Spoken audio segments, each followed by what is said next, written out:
Shalom. I want to start by saying Barakatah Yahweh Bahashem Yahweh Shai. Call the law Yahweh Bahashem Yahweh Shai. Double honors to the apostles and elders, great millstone who rule well. Peace and salutation, blessing to the Bayafta Wadah. The brothers is pushing this word and truth and sincerity around the four corners of the earth, risking your life and freedom to do so. Basically, I'm just about to do a quick little edification, all right, on one of the curses in Deuteronomy, the 28th chapter, the 37th verse. All right, which indicates is an indication, all right, of who the tribes are. All right, Deuteronomy 28 and 37. And thou shalt become an astonishment, a proverb, and a byword among all nations, whither the Most High shall lead thee. All right, so let's go into this word astonishment. It says the Hebrew for astonishment is shamar. Shamar. All right, it says waste, a horror, appalment, a waste of land, city, etc. All right. So when you go down the list of the 12 tribes of Israel, all right, starting with the so-called Negroes, all right, they're a waste. All right, they became a waste by way of what? Slavery. All right. When the so-called white man, you know, right along with the fucking the Arabs and those dirty Africans, all right, when they rounded us up, and brought us to the new world, so to speak, man. It says, and thou shalt become an astonishment. We became a waste. All right. We were worthless. We were useless. All right. As well as the Mexicans, all right, the Haitians, all right. Over there in Haiti, they live in extreme poverty. You could consider Haiti somewhat of a third world country. All right. As well as the Dominicans, they on the same fucking island, man. All right. You got your Cubans, all right, your Panamanians, all right, your Mexicans, and so on and so forth. Because the 12 chart signs is just an indication on where a majority of the Israelites were gonna be scattered at, man. All right.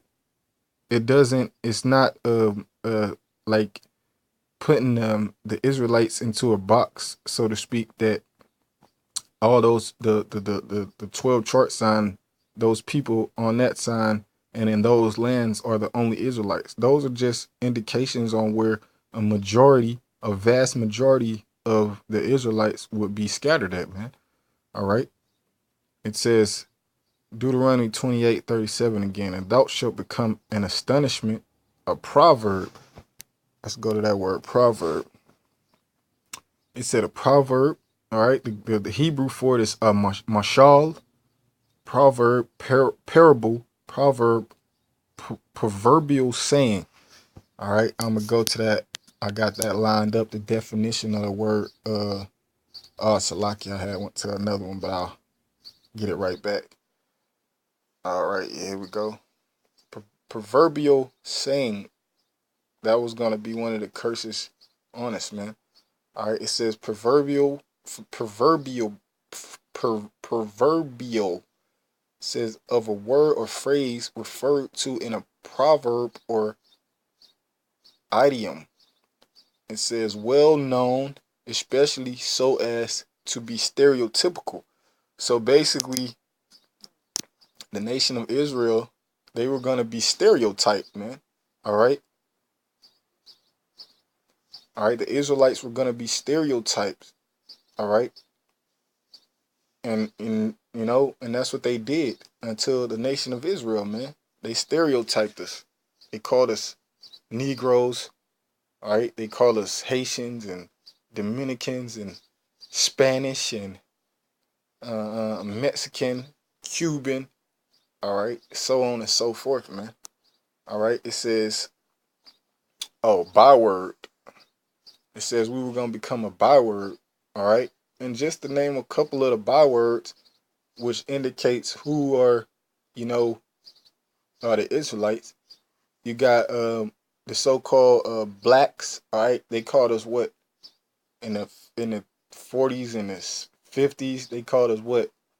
They called us boys. All right. They called us what? Nigger, Negroes.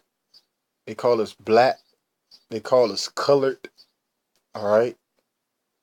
They called us African Americans. All right.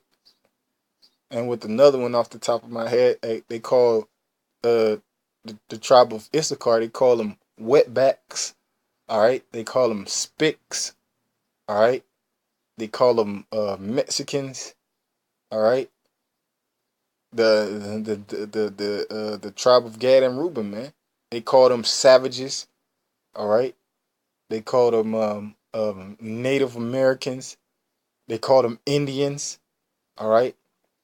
And those are just to name a few of the bywords that we were gonna be, um, among all the nations whither the Most High shall lead thee.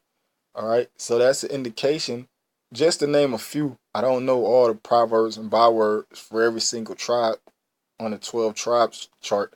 All right. But that's just to name a few to give you an indication of the bywords of some of the nations that we've been called throughout history, man. And I'm going to jump down to Deuteronomy 28 and 46. It says, and they shall be upon thee for a sign. So the curses are going to be upon the nation of Israel for a sign. The Hebrew word for sign is oath. It says a sign, a signal, a distinguishing mark, a banner, a remembrance, a miraculous sign, an omen, a warning, token, ensign, standard, miracle, proof. All right. So those curses are going to be the proof of who the nation of Israel is, man. Or who the Israelites are, man. All right. Those curses that's going to be upon the Israelites are going to be proof that they are the Israelites, man. All right. So that's why the apostles and elders, all right, starting with Elder Apostle Tahar on down, the Apostle Ramlab, Apostle Gabar, Apostle Rakar, the elders, Elder Manatasat, Elder uh, Elder Ayathan, all right, just to name a few, all right, okay, and this what they teach, man. That's why they always revert back to Deuteronomy, the 28th chapter, all right. I heard one of the apostles or the elders say that when you first read the Bible, you should read, you shouldn't start in the book of Genesis. You should start in Deuteronomy, the 28th chapter, man. All right, just to get an understanding. It says, and they shall be upon thee for a sign, for proof, and for a wonder, and upon thy seed forever, man. So that's how you gonna know who the nation of Israel are, man. By these curses in Deuteronomy, the 28th chapter, man. You can't get over it, man. That's just the way the Lord set it up, man. And with that, man, love to give all glory, honor, and praise to Yahweh Ba'ashem Yahweh Shai, Mashanakabah Shalak Yayam, which is double honor to the apostles, who are the true kings of all Israel on earth today. Shalom Wakasalaha Bakiyah, which is peace and mercy to the elect. All right, blessing, salutation to you brothers pushing this word of truth and sincerity around the four corners of the earth, risking your life and freedom to do so. And with that, I say shalom.